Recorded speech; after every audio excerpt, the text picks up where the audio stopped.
Оперативна інформація щодо російського вторгнення станом на 18 годину 18 квітня. Основні зусилля противника зосереджені на встановленні повного контролю над територією Донецької та Луганської областей, а також утриманні раніше захопленої території. Фіксуються ознаки початку наступальної операції в східній операційній зоні. У Слобожанському та Донецькому операційних районах агресор на окремих напрямках активізував наступальні та штурмові дії.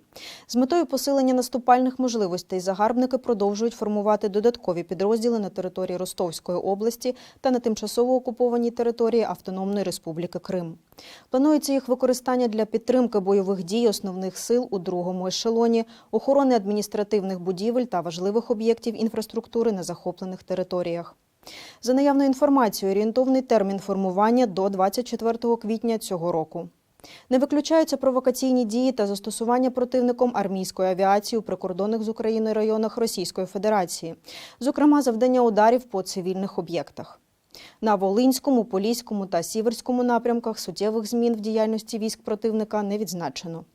На Слобожанському напрямку угрупування ворога, до складу якого входять окремі підрозділи 6-ї загальновійськової армії Західного військового округу, берегових військ Балтійського та Північного флотів, продовжує частково блокувати місто Харків та руйнувати артилерійським вогнем житлові квартали міста.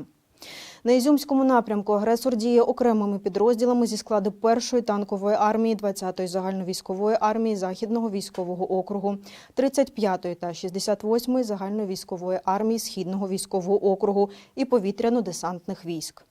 Очікується продовження спроб наступу на напрямках Ізюм, Слов'янськ та Ізюм-Барвінкове.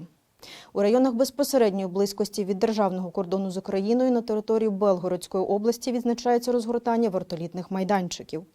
На Донецькому і Таврійському напрямках угрупування окупаційних військ продовжує зосереджувати основні зусилля на захопленні населених пунктів Лиман, Креміна, Попасна та Рубіжне, а також встановленні повного контролю над містом Маріуполь.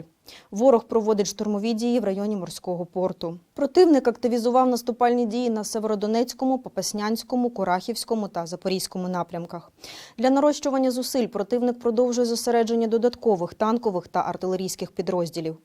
На Південнобузькому напрямку окремі підрозділи окупантів продовжують зосереджувати основні зусилля на утриманні займаних рубежів та обстрілах позицій групування військ Сил оборони. Ворог не припиняє спроби встановити повний контроль над територією Херсонської області. Веде бойові дії в районі населеного пункту Олександрівка. Успіху немає. Корабельні угрупування противника в акваторіях Чорного та Азовського морів продовжують ізоляцію морського узбережжя нашої держави, а також ведення розвідки. Окупанти і далі цинічно порушують норми міжнародного гуманітарного права, блокують ініціативи щодо евакуації цивільних жителів із окупованих населених пунктів, відмовляються погоджувати гуманітарні маршрути та здійснюють обстріли місцевості поблизу можливих зелених коридорів. На зайнятих територіях противник викрадає та вивозить до Російської Федерації обладнання, техніку та вироблену продукцію місцевих підприємств, мінує поля сільськогосподарського призначення. Сили оборони продовжують утримувати визначені рубежі, нищити ворога на окремих напрямках, звільняти від загарбників українські землі. Віримо у Збройні Сили України, разом переможемо. Слава Україні!